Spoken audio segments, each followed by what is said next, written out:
नमस्कार मंडळी, आपल्या सर्वांचं मनापासून मनापर्यंत स्वागत. तर मित्रांनो, तुम्हाला असं वाटलं असेल मी आंब्याचा बहार का दाखवतोय. सध्या आंब्याला बहार आलेला आहे. तर तुम्हाला असं वाटलं असेल की आंब्याचा बहार का दाखवला जातोय. तर मित्रांनो, काही माझ्या शेतकरी मित्रांना एक अशी शंका असती की हस्तबहार आणि आंबे बहार यामध्ये फरक काय किंवा कसा ओळखायचा.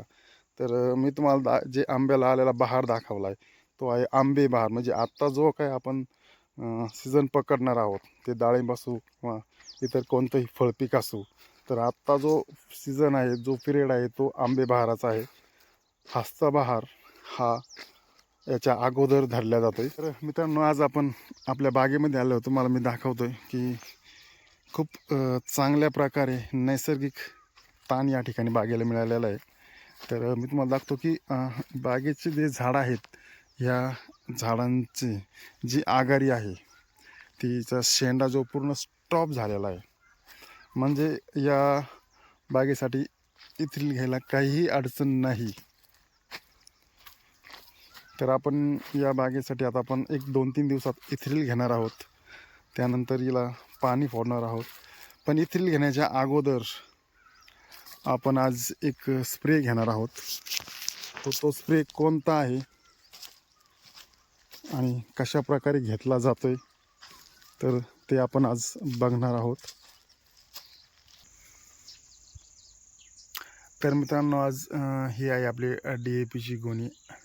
हिचा आजचा रेट जर म्हणला तर 1350 रुपये रेट आहे.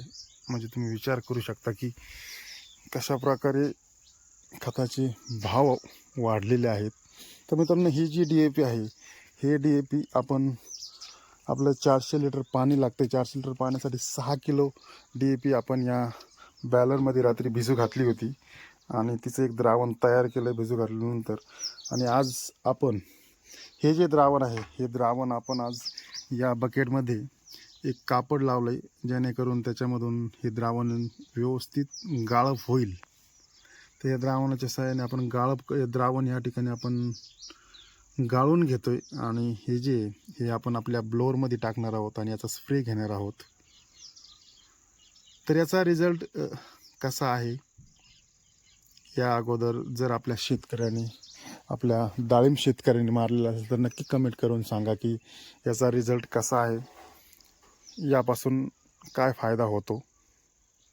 तर चला करूया आपण स्प्रे द्यायला सुरुवात. तर बघा मित्रांनो, आपण एक अशा पद्धतीनं ही एक ब्लोअर भरण्यासाठी केलेली जजमेंट आहे आणि यामधून जे पाणी बाहेर पडते ते